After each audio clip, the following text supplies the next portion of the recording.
ఏంటి మీకెవరన్నా ఏమన్నా అంటే మాత్రం కరెక్ట్గా గుండెల్లో గుచ్చుకుంటుంది, చక్కగా గుర్తుంటాయి ఎన్ని సంవత్సరాలు అయినా. అదే మీరంటే మాత్రం చిటుక్కున మర్చిపోవాలా? అవునా, తెలీదు. ఎదటోళ్ళు చాలా మేలులు చేస్తే, చాలా హెల్ప్ చేస్తే అది మాత్రం గుర్తుండదు.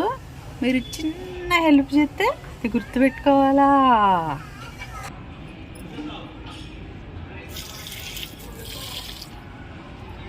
వీడియోస్కి చిన్న లైక్స్ ఇచ్చి కామెంట్ పెడతానికి మీకు వీడియోకి అర్థం కావాలా?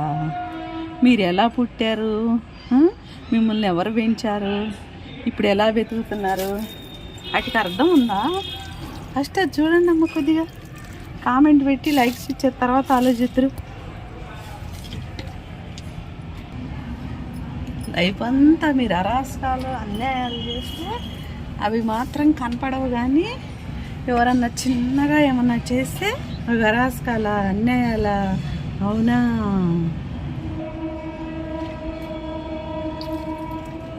మీ సావు అంటే, మీ ప్రాణం అంటే అంత భయమా? ఎదటోళ్ళు ఎంతమంది చచ్చిపోయినా మీకు లెక్కలేదా?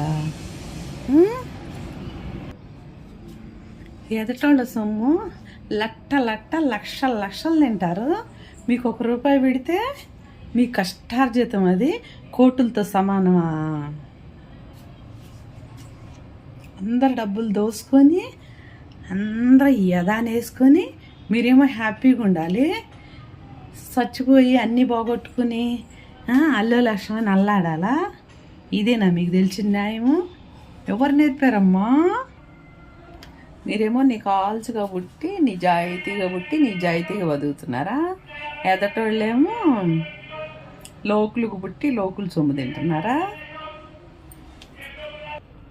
మీకేమో అందము, ఆరోగ్యం, క్యారెక్టరు, నీతి, నిజాయితీ, పుణ్యం ఇవన్నీ కావాలి. అన్నీ చేసిన వాళ్ళకి ఏం కావాలి? ఏలిడంత లేరు, ఇన్ని మాటలు మాట్లాడుతున్నారు. చిన్న లైక్స్ ఇచ్చి కామెంట్ పెడతానికి నీకు దానిలో అర్థం కావాలా? ఇవన్నిటికి అర్థం చెప్పండి.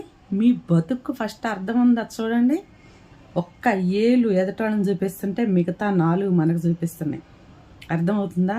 లోపాలు వెతుకుతుంటే తవ్వితే మట్టి వచ్చినట్టు వస్తానే ఉంటాయి. నువ్వు సర్దుకుంటే నీ ఎదురోళ్ళు సర్దుకుంటారు. అర్థమైందా? ఎక్కువ తక్కువ మాట్లాడతాం మానేసి నోరు మూసుకొని ఎలా బతకాలి, ఎందుకు బతుకుతున్నాం, ఏంది ఆలోచించుకొని బతకండి. ఓకే.